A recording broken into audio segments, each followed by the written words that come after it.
Hey, I'm Travis. And I'm Adele. And we are The Noble Marriage. We hope that through our channel, you will be inspired and motivated so that your marriage will be all that God created it to be. Hey friends, welcome back to our channel. This series is all about how Travis processed through alongside me as I was walking through grief from the marriage that I thought we had. So let's talk about if I have to go into discovery for any reason. That is, I haven't heard from him in a while. I'm starting to question, where is he? He's been gone and I haven't heard from him. And I'm telling you, if you have been betrayed, the questions and the thoughts, they just start rolling. Specifically in the early days, it's really hard to gain control over that. And so what would happen to me is if I needed to do any kind of discovery, like, where are you? I went through all kinds of things before I would even reach out and ask.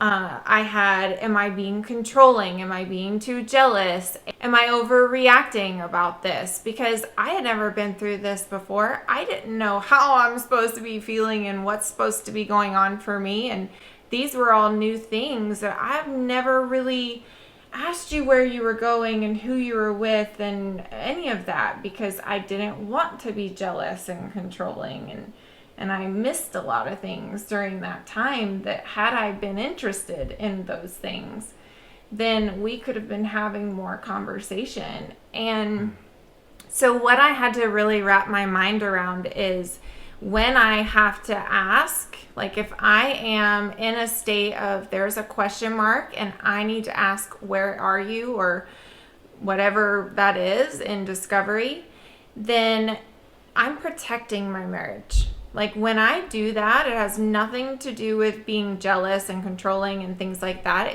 I'm protecting the investment that we have together, and that's our marriage. And I'm protecting that commitment by communicating about what's going on.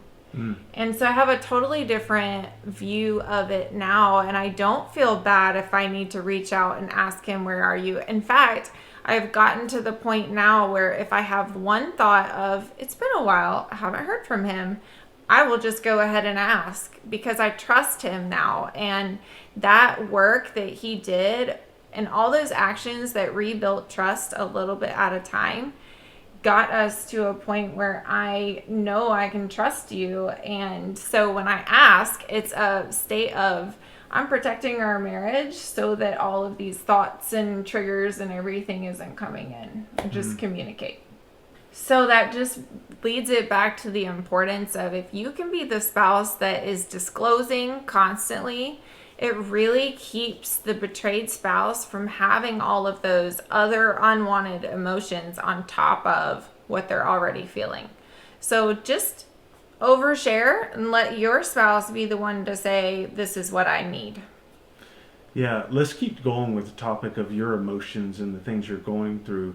In order for you to share, even if I'm here at the house and you want to share those emotions, you need a safe place to share those, right?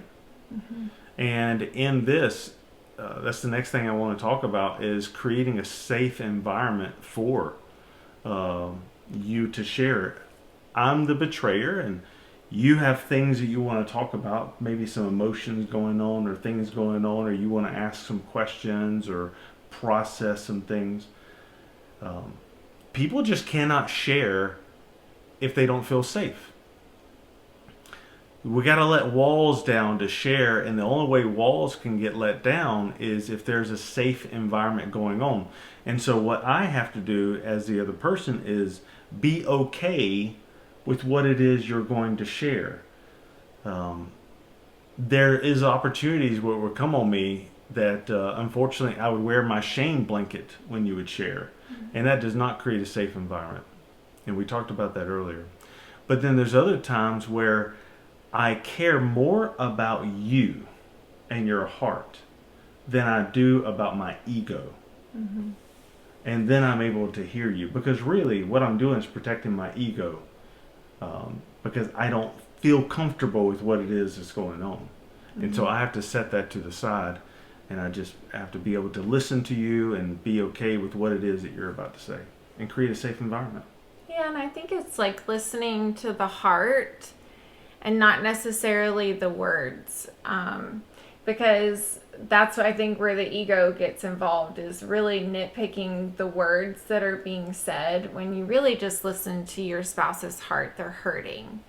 And when I was walking through that, all I wanted was to be seen and heard. Yeah. That I didn't get a lot of answers at first. There were a lot of I don't knows. And what I found was I really didn't need answers.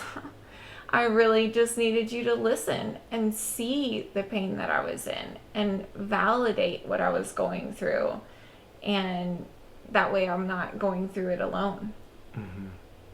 That was powerful for my healing. Walking through betrayal is one of the hardest things we've ever walked through. We want to come alongside you and support you with our story and our experience of how we walked through the journey of betrayal, in hopes that it really makes a difference for you in your life. So we have some requests. If this video made a difference for you, we would love to know what that is in the comments below, as well as you may have some ideas yourself that helped you walk through something, and it would really benefit the people that are watching this to hear what you have to say as well. So put that down there. Also, we would love it if you would subscribe to our channel and follow this journey.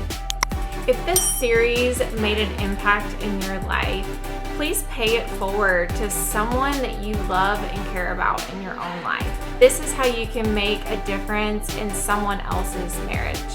Check this out. Here's what's coming up next week.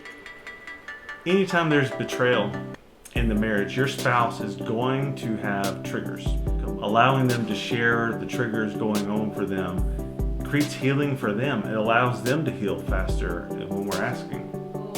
What was powerful for me is that you told me in the very beginning, when I first started experiencing triggers out in public, you said, I want to know when you're experiencing a trigger, and I want to know what it is, because I want to walk with you through this.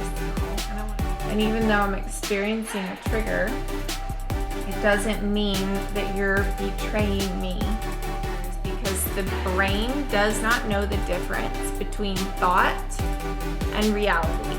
Oh, that's good. It's all real. Or you're having a trigger. It feels like betrayal all over again, every single time. All right, how do I work through this trigger? It would like ground me, because triggers take you off into this like no man's land. Yeah. Created a environment for me to heal fast. Yeah, there's hope for the hopeless. We talked about that. We'll see you then. Bye.